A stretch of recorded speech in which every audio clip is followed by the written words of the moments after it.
All right, so as of week 12, I think you'd be surprised if you went back and told your past self who would actually be leading some of these divisions right now. Absolutely. So we got biggest surprises, in the positive way and biggest surprises in the negative way, and there's a lot to go around. Welcome to Saturday versus Sunday. I'm John Barbin. With me is Jeff Dover. Let's talk football. We're a couple of average football fans that watch the college and the NFL. We hope to earn your like and subscribe today. This is our overall review of the NFL right now. What are your initial thoughts? All right. So as of week 12, I think you'd be surprised if you went back and told your past self who would actually be leading some of these divisions right now. Absolutely. So we got biggest surprises, in the positive way and biggest surprises in the negative way, and there's a lot to go around. So what's the first one that jumps out at you? Well, New England 10-2, leading the entire NFL. 1-9 in a row. That's hard to do in the NFL. And could have easily won the other two. They should, by all rights, they should be 12-0. Yeah. The game against the Steelers, they had 5 turnovers and they were fumbles. They could have easily won that game. And then they dropped the first game to the Raiders. Mm-hmm. Like that's one of 2 wins the Raiders have. So actually New England's, it should be 12-0. Like by all rights, they should be 12-0. And I guess with a new quarterback and a young team, there's going to be some adjusting, and the first few games of the season are going to be the roughest games. They're going to be, with the new coach and all that stuff. But it literally took 2 games, and now they're just their class of the AFC right now. Yeah, and they're doing it on defense and offense too, right? So they've got a really good defense, only giving up 226 points, which at the time of recording is like the second or third best in all of AFC. And same thing, the offense is good with 318 points. It's the most in the AFC East. So really, really well balanced team, good to watch, like good defense, good offense, good all around, and 3 games up on the Bills. In the AFC East, which not many people thought that going into the season. No one would have guessed that at all. No. I'm sure the most optimistic people who thought, okay, Drake May's the franchise quarterback, Vrabel's the right coach. We've made some good acquisitions in the offseason. Like they went bananas on free agency, and in the draft, they seem to have picked a few good ones too. But I don't think even the most optimistic person thought they'd be 10-2 sitting atop the entire NFL. I just don't. Yeah, just no one would have guessed that. Now, bummer, their rookie left tackle went out with a knee injury, and we, as of time of recording, we don't know how bad it is, but it could, worst case scenario, that's season ending, which sucks because he's actually been playing good, and that's like it matters for that team. I think 2 O-linemen have gone out, but specifically him, that's a bad one. Yeah. And in the category of not surprised, the Jets are the worst of the division, the AFC East, and Fields wasn't the answer, which I think most people thought going into it. Yeah. So, yeah. I don't know if I feel bad for Fields. He's had enough tries here, and I've seen enough film analysis that he's just not it. He doesn't see it fast enough. He doesn't process it fast enough, but he's such a freaky athlete. Yeah. How can this guy play slot receiver or some kind of just a big running back? Like he's too good with the ball in his hands to not be on a team. Like make him the kick returner, the punt returner, open field running. He's so good at. I don't get how guys like that can't be converted to some other position given the wild talent he actually has when he's running the ball. So, I mean, to me, the Justin Fields quarterback experiment is over. If another team tries it, they're just foolish at this point if another team tries it. Yeah. No, and I think in the same vein as the New England Patriots, no one had them at the top. No one had the Broncos at the top either, winning 8 games in a row, leading the Chargers and the Chiefs. Have a 3-game lead on the Chiefs. I don't think many people would have thought that at this point either, at this point of the season. And they've beat the Chiefs and the Eagles. So they're two quote unquote signature wins so far this year. And that's what we said about the Broncos last year. People were saying, okay, they had a good record, but they didn't beat any of the top teams. Well, this year they beat the top 2, if you want to call the 2 teams that were in the Super Bowl. So they're proving it. And again, they've got a stellar defense. The bummer there is Surtain just is out right now. So it's, again, injury. Everyone's dealing with injuries, but it just sucks because I want to see the best players on the best teams against the best players on the best teams. It's just a bummer when the players that make that team as good as they are just start dropping off. And again, at the end of the season, when it matters most, some of the most important players aren't going to be there. Mm-hmm. Another surprising one for me, well, the Bears. I don't think anyone thought the Bears would be leading this division right now. No, and also the way that they're doing it, because they still have a negative point differential, which is really hard to do with an 8-3 record. So that's pretty impressive. Yeah, or they're on shaky ground. I don't know. They're putting something together there. The defense is starting to gel. I think Ben Johnson's starting to get Caleb Williams to do what he wants him to do. And again, Williams has been through multiple coordinators here, so hopefully Johnson will stay in his system and Caleb can grow into his system. He's clearly got all the talent. Like, he can do. It's not a talent thing. And I don't think he's slow at processing either. I think he just needs to settle into a system and then just rep it and figure it out. And Johnson's systems is as good as any in the league. It's one of the most creative. So if there's a coordinator who could get what he needs to get out of Williams, I think this guy can do it. Right. And listen, this happens in the NFL too. Like, this reminds me of the Chiefs last year, where they had a really good record, but it was all sort of one score games, and then that's what the Bears are doing this year. It's all about winning. They're finding ways to win. They're really tight games. Like, it's 31-28, 19-17, 24-20. Like, is it 25-24? Doesn't get much tighter than that, So they're winning. They're 8-1 in the last 9 games. So they're finding ways to win. So that you got to give them credit. Like, they're making it happen. Yeah, we always say here on the program that winning is a skill. Yep. And the Bears are starting to develop that skill. And I guess equally surprising in that division is the Lions stumbling here. I mean, they won 15 games last year with just decimated by injury. So the thought was, okay, they're going to get all those guys back, and not going to win 15 again. That's almost impossible to do that back to back. But I thought for sure they'd be one of the top 2 or 3 teams record wise by now in the league. And it's just, they're gettable. They're gettable more so than they were last year, because last year they looked almost too overwhelming for just about everybody. Yeah. And it's how it's happening too. Like, they're 500 over the last 6 games. So 1-3, lost 3, which is just, you don't expect a team with this much talent to do that. And again, like you said, it wasn't going to be 15 wins again, but that's they're gettable. You said it. Like, they're not as dominant as they were before, and the schedule's not getting any easier for them either. So Nope. They got to pull it together. The other surprise to me is the Rams and how dominant the Rams actually are. This wasn't a surprise to me. We've always said, like, they had got off the slow starts, especially the last 2 seasons, and then the way they're playing at the end, you're like, how could this team have lost this many games? So I just think they've put it together earlier. Like, their defense was really good at the end of last season. It started good at this season. Stafford is still getting it done in terms of distributing the ball. He's getting older. He's battling, I think, some injuries, but he's still very effective. They have one of the best, or if not the best, point differential in the NFL right now, and they've won 6 games in a row. So they're doing, in that division, it's a little surprising to be 9-2, considering Seattle's 8-3 and San Fran's 7-4. But no, they're a really good team right now. Yeah, I guess you're right. Earlier we mentioned this, that if you said this specifically, if they just don't have such a bad start, this is going to be a really good team.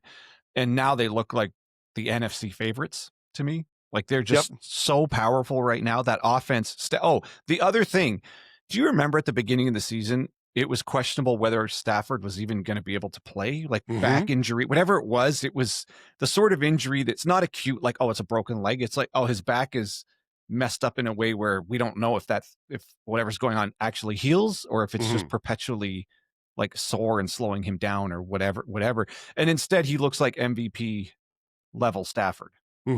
Yeah, no, he's, and even in the game last night, like, they looked really good, like, from beginning to end. And there's versus a monster on defense. Like, he's playing amazing. So, and there's a lot of different people he can throw to. So that's making it really hard to defend. Yeah. And this is another example of hitting on drafts. Like, after the Super Bowl, when various, Aaron Donald retires and Von Miller moves on and a couple of other key defensive players, Ramsey goes, Floyd, it's like, okay, fine. We got our Super Bowl. I just kind of assumed, okay, that's done. All of those players are gone.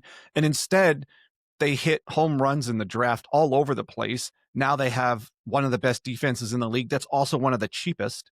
And then they bring in Adams, and then the other massive hit was Puka Nacua. How did anyone know they were going to bring in one of the best receivers that also is perfect for that offense because he's tough, he's big, he's a not only a willing blocker but a good blocker. Like he can just kind of do it all. And they just reloaded. Like this is a scary team that could have beat the Eagles in the playoffs last year in Philadelphia in lousy weather. If they get the number 1 seed, to me, this is the favorite to go to the Super Bowl now in the NFC. Yeah, I think it is too, because I think the Eagles are gettable too. Just kind of like we were talking about with the Lions. Like the Eagles aren't last year's Eagles either, I don't think. So they're going to be a tough out. Like they'll still be a good playoff team, but I don't, like you said, I wouldn't have them at the top of my NFC list either. But the resurgence thing from this year that I'm really struck by is the Colts. That's why I'm wearing the shirt today, because Daniel Jones going there, everyone thought Richardson was going to be the starter. He's going to be a backup. Jones struggled so much with the Giants, that this was just it was. I felt like it was in the similar category or even less than like Fields going to the Jets. Like it's literally going like you're not expecting anything from this person. And instead he's just led them to an 8-3 record. They were 8-2 going into yesterday and played what looked like a playoff game against the Chiefs. And they look like a complete team. So they're really good. And who would have guessed they would be battling it out with Jacksonville to be the top of their division? Yeah, Jacksonville, Lawrence is just not, I could see how Jacksonville fans are ultra frustrated with him. In the same game that he throws multiple picks, he also throws a couple of impossible passes, like that one awesome touchdown pass. Like I guess you just take the good with the bad with him, and hopefully under Cohen, they can sort this thing out. I think he's had 3 different offensive coordinators in the time in the NFL. We could throw away his first season with Urban Meyer. It was such a complete train wreck. So he doesn't have any continuity yet in his career, really, not yet. So at some point he needs some continuity here. And maybe we'll see. I don't know if he'll get to what people expected him to be, which was like as high of expectations as you could possibly get. But I think he's better than the mess that he's shown sometimes with some of these completely Jekyll and Hyde games. So I don't know. The talent's still there. They have to minimize the mistakes with him. Yeah, he's got 14 TDs and like 11 interceptions. So he's definitely prone to the mistakes. So he's got to work on that. But yeah, no, you're right. It's hit. They're 3-1 the last 4 games. So hopefully they're hitting their stride now. And I don't know what to expect from them going forward. The other team that's really surprised me this year is the Ravens for just 2 things: how bad it started. But I guess, if you're going to lose your star quarterback, for a stretch of games there, it's not to be expected to win too many of those games. And now that he's back, do you realize they've won 5 in a row? Like no one's really paying attention to them. No, I don't think anyone's realized that. Yeah. So I think they're winning that division because Pittsburgh now, Rodgers is hurt and we don't know how many games he might be out for. We also don't know if he lands on that hand one more time, will he refracture it? Did you see the report? They said it's his wrist, but I think they said it was the end of his ulna. Yeah, I'm not sure. That could be a couple different things. There's a lot of different structures at the end of the wrist there in terms of cartilage and small bones. And so that's none of that stuff sounds good. No, and it's not his throwing hand, but pain is pain. And It's also, he has to handle the ball with both hands, like play fakes and handoffs all matter. Whenever he gets sacked, he's invariably going to brace himself with both hands. So at some point that if that thing doesn't have a chance to heal, it's going to be kind of a nagging, it's just going to be there all the time. So to me, that's the division where only one team's going, and it's going to be, to me, it looks like it's just going to be Baltimore. Yeah. And when Pittsburgh's got the Bills coming up, who also like desperate need for a win now, and then it's at the Ravens. So that's going to be a really, determining factor for this division because Pittsburgh will, whoever wins that one is going to be a leg up in that division. Yeah. The other thing, speaking of this week specifically, was Baker Mayfield got hurt, or exacerbated a shoulder problem here, and that's partly why the Rams killed them. So that's a bummer. That's a disappointment. They started off so strong, and now they're on a losing streak here. That's the note I have here is the NFC South. No one wants to win that division. So like no one's playing like they want to win that division. We thought Carolina would be better. Now they're having a bit more of a resurgence now, but they're struggling. We thought Atlanta would be good going into the season, at least building on the last year. They're 4-7 now. Tampa's 6-5, but they've lost 3 in a row, and they're not sure what them's going forward. The Saints have been terrible. So that's NFC South has been a real struggle this year. I think it's Carolina all the way now. Like, yeah, it could be. Young just had his best game last week. I think he threw for 450 yards. Like they're starting, and Dowdle is looking really good. Like all of a sudden they have a running back who's going off for 200 yards in some of these games. And they've got 2 games against the Bucs left. So that's really going to be, really determine that finishing in that division too. Yeah. So Atlanta's down to Cousins, who, they won the game, but again, that's against New Orleans. Like New Orleans is not a good team right now. So I think it's all set up for Carolina to take the division if Young can just keep progressing. And they nailed it with Tedoroy McMillan. Like that guy's legitimate. So that's actually not too surprising. I follow a couple of wise guys who've been expecting Carolina to break out. And I guess the Tampa Bay's misfortune of Baker getting hurt is to Carolina's fortune if that's the team they're attempting to get past, and that team's going to be minus their star quarterback. So I don't know. That's where I think that division's headed right now. Yeah. Yeah. And Carolina, I mean, they're not without their flaws. They're minus 42 in the point differential at 6-5, which isn't good, but every team's has a minus point differential in the NFC South. So, they're in good company. I mean, how is that? The division's been like this for so long. Like they just don't put a top team into the play. But the Buccaneers have shown up well in the playoffs recently. And I think the Falcons we expected more of them this year. Same thing in the same similar lines was the Commanders. We expected more of them this year. They looked at a good young QB coming back. And in terms of a roster, having a good young QB that you don't have to pay that much, you could put a lot of people around them to be successful.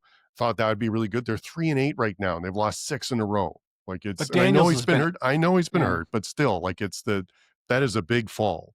And McLaurin's been out, and that defense is actually not that good. Yeah. So, I mean, you need that offense at peak like power for that team to get by in some of these games. And without Daniels and without McLaurin, maybe it's showing that how much they relied on those two and how good those two are together. So, so that's a theme here. So Penix is out for the season. Yep. Jayden Daniels is missing a lot of time. I don't know if he's supposed to come back or not. Jaxson Dart was looking like a legit franchise quarterback, so he got hurt. And right, so it's just across the board here. We're getting decimated with quarterback injuries, which are making some of these games like just kind of Burrow's out. I mean, that was one of my picks to be competing for that division. So Burrow's gone. Actually, I think Burrow's supposed to play next week or this coming week, which is crazy. I didn't expect him to come back, but it's 3-8. It's already. Well, you know what? They're 2-1 in the division. They can actually win the division. Yeah, it's still surprisingly mathematically there's still a chance there. But no, and Rodgers missed some time, and Lamar Jackson's missed time, and that's why the NFL's really made a priority for player safety. Because as a fan, you want the best people on the field. And it's just disappointing when you can't see that. So that is a testament to Mahomes. That guy has never really spent any time out. I think I can think of maybe 2 games where he's been out where the backup had to either start or play most of the game. And I think they won both of them. And that guy, when you stop and think about all of these teams who've had a quarterback go down for a stretch of time, and I mean big time quarterbacks like Lamar Jackson, and then you think, oh yeah, wait, Mahomes never gets injured. Yeah. So I mean that's part of why they've gone on this crazy run, because he's just always there. Yeah, they're 6-5 right now. They're not out of it to make the playoffs, but they've still got a bit of an uphill battle. But no, and that's a great example of how, they put a lot, it's all on him. And it's apparent when you watch the games too. Like he has to make it happen, either getting the ball out, making a crazy play, in order for them to win. So then they've gone all in on that, which is why wouldn't you? Because he's that talented. So yeah, he can do it. He has been doing it, and they're kind of playing with house money at this point. Like it doesn't. They've had enough AFC championships, enough division wins, and enough Super Bowl appearances and Super Bowl wins that whatever they do, however they choose to game plan, draft picks, any of it, it's all house money at this point. Like another AFC championship, another Super Bowl appearance and or win is almost to be unexpected. Like it's like even during Brady's run, it was two distinct runs with a gap in between where they weren't, like they went on a run. There was years where they didn't quite get there. Then they went on another run. It's almost unprecedented for the length of the run the Chiefs are on right now. Yeah. And no, and then the only other thing I finish up with is that we thought that we weren't sure about JJ McCarthy, but wasn't sure if Minnesota was going to have the season like they did last year, and that they've been struggling, and same with Houston. We thought that maybe they'd be a bit better than now. Now they've won 3 in a row, but which is good, and that division I think is still up for grabs. So hopefully they can turn it around. Yeah. Well, they're 3-1 in the division. Yeah, which is big. And Davis Mills, okay, so he's 3-0 on this win streak. That is the best defense in the league. And did it ever look like that on they're in their last game? They're just completely overwhelming on defense. That defense is so good, and at all levels, it's good everywhere you look. They're out. I mean, they're number 1 in the league for a reason, both scoring and yards, and it shows. That's a defense so good that it can ride you through a quarterback injury, apparently, and can survive a really weak start to the season. And now, I mean, to me, they're going in the AFC. Yep. And they've got 2 games against the Colts left, right? And they're 2 games behind them in the standings. And like you said, and the Colts just played what felt like a playoff game against the Chiefs, and they're going to have a couple more what'll feel like playoff games against Houston coming up too. Oh yeah. And if Stroud comes back and they can just be serviceable on offense with the defense playing at the level it's playing, that team, this could round into form towards the end of the year as a team nobody wants to face in the playoffs. If because the defense is even a step up from last year. It's even better than last year. And it was a problem. It was a problem for people last year. I mean, they blew the doors off the Chargers and they gave the Chiefs a serious run. So if that offense can get its act together, that could be a dangerous team going into the playoffs. And I guess my final note on this whole backup quarterback injury story this season, the Niners and the Texans have proven to be 2 teams that can win multiple games with the backup. Yeah, and that's a good rare. point. That's rare. That's a really good point. And that's going to be, because that's the difference between, sort of a Cincinnati going 3-8 or putting, like a 6-5 Houston, right? Like all of a sudden in the mix still for the division and making the playoffs. So that's a huge point, because you had a good thing going where you would keep track of how many QBs actually played, in the season. And I remember last year we got up to a pretty high number. It was like 50 or 60 or something like that. Mid 60s. I think it ended up at mid 64, 60s. 65. So that means over the course of one NFL season, over 60 quarterbacks played at least one game or snap or whatever. Not even just one snap, but meaningful snaps. Yeah, meaningful snap, which is nuts. So no, that really shows you how important the backup QB can be. And those are the two teams you just said are really good examples of that. Yeah. And I guess I mean, there's so many storylines here. Seattle is just looking so strong. And I wonder what the Minnesota fans think about letting Darnold leave and completely gambling on a rookie. You never know. It doesn't matter how highly ranked the number 1 overall consent, like a Trevor Lawrence, where everyone's like, can't miss. Well, it's still the jury's out on him. And he was like the obvious can't miss pick. So McCarthy being in that draft class, the one that a lot of people kind of looked sideways at, and they're like, really, that guy? Like, you drafted him that high? And Darnold putting 14 wins, I'm sure there's a grouping of Minnesota fans that are looking at that going, what are we doing? Like, we gambled here? And he wasn't, I mean, okay, $100 million is a nice contract, but in today's NFL, he wasn't That's reasonable. He wasn't that expensive for that kind of output, and that he's still doing it. Yes. He just wasn't that expensive. And I would bank on O'Connell you already saw it. You already saw the coach quarterback combo work really, really well, as if that wasn't going to get better in the second year. I'm just shocked I'm just shocked that they let somebody like that go. At the end of the season, I thought, okay, this is risky because you know what you have here. You have no clue what's going to happen with this kid, and it's just, yeah, I don't know. I kind of feel bad for Minnesota fans because now he's in concussion protocol. I guess he's out now, so you could write that season off. It looks like our under is going to cash.